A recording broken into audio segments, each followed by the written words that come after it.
제 구독자분들 중 많은 분들이 제 유튜브 영상 중 대한항공 1등석 탑승 리뷰 영상을 보고 구독자가 되신 걸로 알고 있어요. 사실 그 영상을 보면서 아니 저 사람은 어떤 사람이길래 저렇게 1등석을 타고 다니나 라고 궁금해 하셨을 것 같아요. 평범한 회사원인 제가 어떻게 대한항공 1등석 비즈니스석을 탑승하면서 여행하고 있는지 그 비밀에 대해서 오늘 여러분들께 말씀을 드리려고 합니다.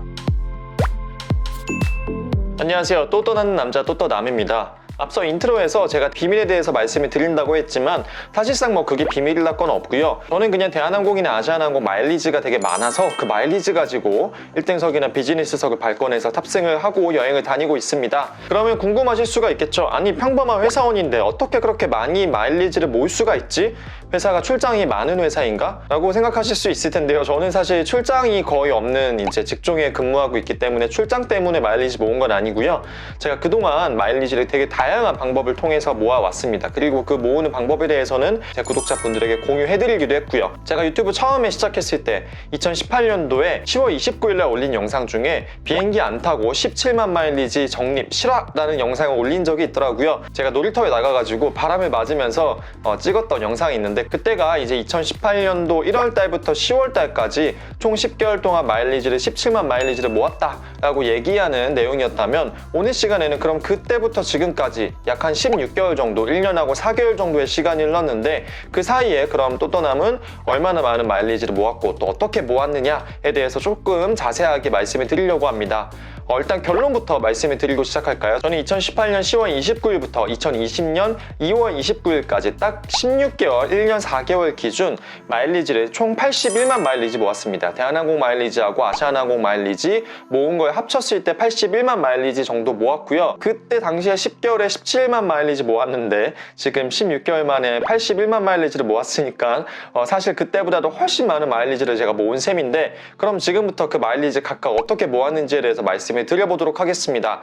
일단 가장 먼저 기본이 되는 거는 탑승 마일리지겠죠. 근데 사실 말씀드리면 저는 여행을 자주 다니긴 하지만은 대한항공이나 아시아나항공을 꼭 타야 된다는 주의는 아니에요. 특히 가까운 거리는 그냥 저비용 항공사를 타는 편이 많고 또 장거리 비행도 저는 외항사 타는 걸 좋아해서 꼭 대한항공이나 아시아나항공을 타진 않습니다. 그런 의미에서 사실 탑승을 통해서 16개월간 모은 마일리지는 많진 않아요. 제가 대한항공 마일리지를 탑승을 해서 모은 거는 제가 러시아 여행 갔을 때 1300마일리지 모은 거, 그리고 델타항공을 이용해서 애틀랜타에서 쿠바 왕복했을 때 모은 1000마일리지 총 한 2400마일리지 정도가 되고요. 그리고 아시아나항공 같은 경우는 아시아나항공을 직접 탑승한 적은 없고 스타 얼라이언스의 제휴사인 에바항공이나 다른 항공사를 타서 모은 마일리지가 약 1200마일리지 정도가 있습니다.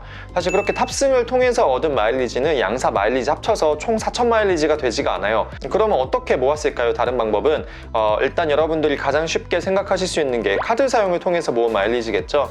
저는 16개월 동안 마일리지가 적립이 되는 카드들 위주로 썼고요. 카드 사용을 통해서 모은 마일리지는 대한항공은 33,991 마일리지가 있고 아시아나항공은 88,507 마일리지가 있습니다. 아시아나항공 마일리지가 훨씬 더 적립이 많이 된 이유는 물론 똑같은 비용을 썼을 때 아시아나항공의 마일리지가 더 많이 적립이 되는 것도 있지만 제가 이제 대한항공 마일리지는 어느 정도 모였기 때문에 이 16개월 동안은 아시아나항공 마일리지를 좀 주력으로 모았던 것도 있어요. 그럼 카드를 통해서 모은 마일리지는 어떤 카드 가지고 모았는지 간단히 말씀드리면 대한항공 같은 경우는 지금은 단종이 되었죠. BC 플러스 마일 카드. 한때 대한항공 마일리지 모으시는 분들이라면 누구나 발급을 받으셨고 지금도 쓰고 계신 분들이 많을 텐데 그 카드 가지고 24,000 마일리지 정도 모았고요. 대한항공. 아시아나항공 마일리지 같은 경우는 사실 아시아나항공 마일리지 모으시는 분들도 이 카드 한 장쯤은 가지고 계신 분들이 많을 거예요. 에어 1.5 카드. 에어 1.5 카드 가지고 약 54,000 마일리지 정도 모았고요. 그 외에 시티 뉴 프리미엄 마일 카드 가지고 25,000 마일리지 정도 모았습니다. 사실 이 에어 1.5 카드 같은 경우는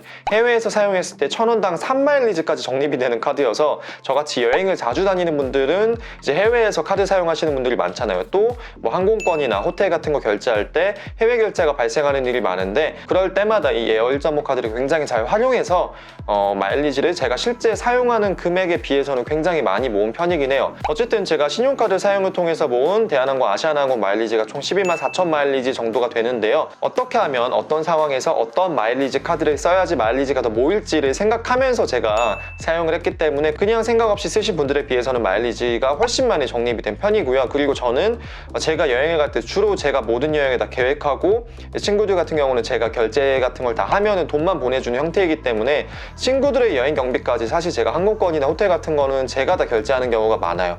그런 것 때문에 제가 실제 지출하는 비용에 비해서는 마일리지가 좀 많이 적립이 된 편이고, 이걸 뭐 월별로 따졌을 때는 한 달에 뭐 한 8-9천 마일리지 정도가 매달 적립이 되었다고 보시면 될 것 같습니다. 자, 여기까지는 많은 분들이 뭐 신용카드를 사용하고 비행기 탑승해서 마일리지 모은 거 뭐 그 정도는 나도 알고 있어 라고 생각을 하실 텐데요. 그 외에 제가 주로 마일리지를 많이 모은 영역이 사실 제가 마일리지를 구매한 게 많아요. 지금은 구매할 수 있는 방법이 많이 없어지기도 했지만 사실 여전히 남아있는 방법도 있고, 저는 그 방법들이 모든 방법들이 유효할 때마다 고민을 많이 해서 최대한 제가 미리미리 구매를 해 놓았습니다. 그래서 제가 지난 16개월 동안 마일리지 구매를 통해서 모은 마일리지가 약 51만 마일리지 정도가 됩니다. 사실 거의 이 81만 마일리지의 대부분이 다 이 구매를 통해서 모은 마일리지라고 생각을 하시면 될 텐데요. 제가 51만 마일리지 구매한 방법에 대해서 말씀을 드리자면요, 가장 대표적으로 3포 적금이 있고, 그 외에 리브메이트, OK 캐시백, 플라이어 마일, BC 탑포인트, 더우카드까지, 그리고 제가 지금 말씀드린 6개의 방법은 지금도 가능한 방법도 있고 안 되는 방법도 있고 제한적으로 되는 방법이 있어요. 사실 그동안 저희 유튜브 채널을 꾸준히 저희 초창기부터 보셨던 분들은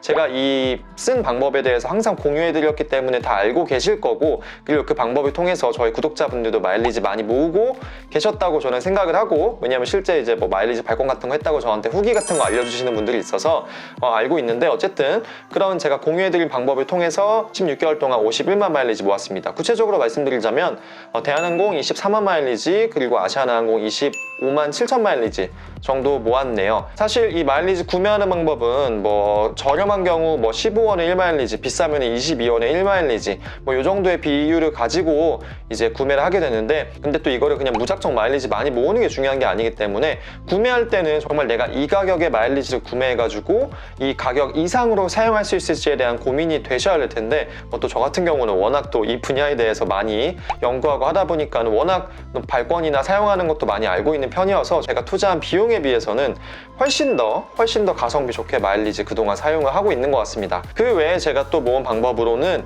마일리지를 적립해주는 행사 같은 걸 제가 참여한 적이 있어요. 대표적으로 이거 역시 제가 영상을 올린 적이 있는데, 작년에 갤럭시 S10 플러스 핸드폰 구매할 때 아시아나항공에서 진행하는 이벤트에 참여해서 핸드폰도 사고 아시아나항공 2만 5천 마일리지를 적립한 그런 행사에 참여해서 마일리지 적립을 했었고, 그리고 제가 앞서 말씀드린 뉴시티 프리미엄 마일리지 제가 발급을 받을 때 그거 역시 이벤트 참여를 하면 만 마일리지 적립을 해주는 이벤트가 있어서 그거를 통해서 또 3만 5천 마일리지 추가 적립을 했습니다. 그렇게 제가 비행기 탑승 그리고 카드 사용, 마일리지 구매 방법을 통해서 모은 마일리지가 그 정도가 되고요. 근데 이제 앞서 제가 81만 마일리지 모았다고 했는데 조금 지금 숫자가 부족하잖아요. 이 숫자는 어디에 있냐면, 제가 사실 19년도 초반까지 3포 적금을 한 걸 대한항공 마일리지로 전환했었는데, 그 이후에는 대한항공 마일리지로 전환하지 않고 그냥 삼성 포인트로 가지고 있던 게 있어요. 그게 지금 현재 약 240만 삼성 포인트 정도가 있는데, 뭐 싱가포르 항공 마일리지로 바꿀 수도 있고, 저 같은 경우는 삼성 포인트를 다른 항공사의 외항사의 마일리지로 전환할 수 있는 또 카드가 있기 때문에 그걸 어떻게 사용할지 지금 좀 고민 중이에요. 하지만 그 제가 적립한 240만 포인트 정도 되는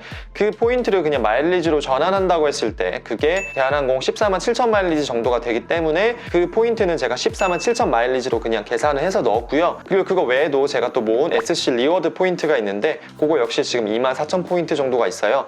근데 그거 역시 아시아나항공 마일리지로 전환을 하면 총 약 1657 마일리지 정도가 되기 때문에 그 제가 가지고 있는 두 개의 포인트는 마일리지로 전환하진 않았지만 전환한다면 어느 정도의 마일리지로 전환할 수가 있다라고 계산을 해서 총 더한 게 가지고 있는 마일리지가 총 81만 마일리지가 되겠습니다. 그러면은 그 16개월 동안 마일리지를 적립하기만 했냐, 마일리지를 쓰진 않았느냐 또 궁금하실 수 있잖아요. 제가 또 모은 만큼 많이 썼습니다. 대한항공의 경우 제가 대한항공 1등석을 장거리 편도 기준 총 2번 탑승했고, 단거리 편도 기준 2번을 탑승했습니다. 뿐만 아니고 비즈니스석도 장거리 편도 기준 2번, 단거리 편도 기준 1번은 탑승했고, 중거리 동남아시아도 단거리 1번 탑승이 예정되어 있습니다. 발권을 해놨는데 아직 탑승은 하지 않은 상태이고요. 아시아나항공 같은 경우도 굉장히 유명한 1등석이죠. 에티하드 항공의 아파트먼트 1등석을 아시아나항공 마일리지 가지고 편도 발권을 해놓은 상태고, 그 외에 또 아시아나항공의 비즈니스 스마티움 발권을 발권을 또 장거리 편도로 해놓은 게 있고 중거리 아시아나항공 동남아 지역 편도 발권을 하나 해놓은 게 있습니다. 그렇게 제가 발권을 통해서 사용한 마일리지가 한 48만 마일리지 정도가 되네요. 제가 또 모은 만큼 많이 쓴 것 같은데, 하지만 제가 그걸 통해서 작년부터 올해까지 지금 예정된 여행까지 합치면 거의 2년 정도의 여행을 장거리 단거리 할 거 없이 굉장히 많은 여행을 그 모아놓은 마일리지 가지고 1등석과 비즈니스석을 탑승을 하면서 사용을 했던 것 같습니다. 현재 제가 지금 남은 마일리지는 대한항공 같은 경우는 딱 16만 마일리지만 남겨놨어요. 정말 거의 딱 16만만 남겨놨습니다. 왜냐하면 대한항공 마일리지가 여러분들 아시다시피 계약이 돼서 내년부터는 제도가 굉장히 안 좋게 변할 예정이죠. 저는 그 전에 그냥 대한항공은 1등석을 왕복으로 한번 장거리 탑승을 하고 이 대한항공 마일리지는 더 안 모을 생각이기 때문에 현재는 대한항공 마일리지 모으는 신용카드도 사용하고 있지 않고, 반면에 아시아나항공 같은 경우는 어쨌든 아직은 계약에 대한 소식이 없고, 그리고 또 아시아나항공 마일리지는 대한항공에 비해 스카이팀에 비해서 스타 얼라이언스 발권을 통해서 사용할 수 있는 항공사가 있기 때문에 아시아나항공 마일리지 지금은 주력해서 모으고 있고, 또 앞서 말씀드린 것처럼 다른 외항사의 마일리지로 모을 수 있는 삼성포인트 같은 경우는 그냥 계속 모으고만 있고, 제가 이제 중요한 시점이 됐을 땐 그걸 사용해서 외항사 발권을 할 예정입니다.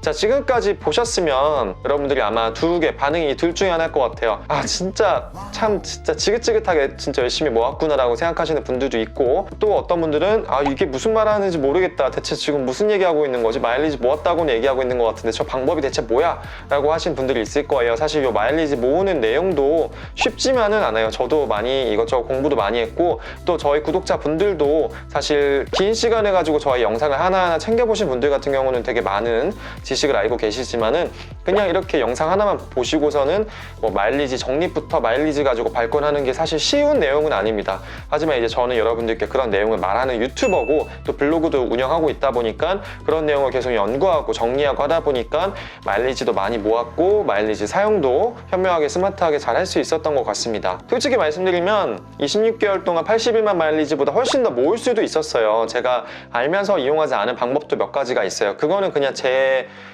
기준에서, 제 어떤 신념에서 그냥 이거는 내가 안 할래 라고 생각해서 사용하지 않은 방법들이 있는데, 물론 제가 그 방법도 쓰고, 그리고 저 같은 경우는 이제 평범한 회사원이기 때문에 소비 자체가 어느 정도 정해져 있잖아요. 근데 개인 사업자분이셔서 사업을 하시는데 필요한 걸 카드 결제하신다, 그런 분들 같은 경우는 저보다 훨씬 더 많은 마일리지 모으신 분들도 있을 거예요. 하지만 제가 말씀드리고 싶은 거는 이 16개월 동안 평범한 회사원이 정말 작정하고 마일리지 모으면 어느 정도 모을 수 있는지에 대해서 말씀을 드리고 싶었고, 쟤는 뭐야 맨날 1등석 타고 다니고 뭐야 갑부야 금수저야 뭐야 라고 생각하시는 분들이 있을 텐데, 어쨌든 오늘 영상은 여러분들께 제가 그동안 마일리지 얼마나 모았고 어떻게 모았는지에 대해서 말씀을 드릴 영상이 될 거고요. 앞으로 또 제 유튜브 채널 통해서 단순히 마일리지 내용뿐만 아니고 여행과 관련된 다양한 내용을 다룰 예정이니까요. 관심이 있으시다면, 여행을 좋아하신다면 제 채널 꼭 구독해 주시고 이 영상도 좋아요 버튼 눌러주시길 부탁드리겠습니다. 그럼 저는 지금까지 또 떠나는 남자 또또남이었습니다. 감사합니다.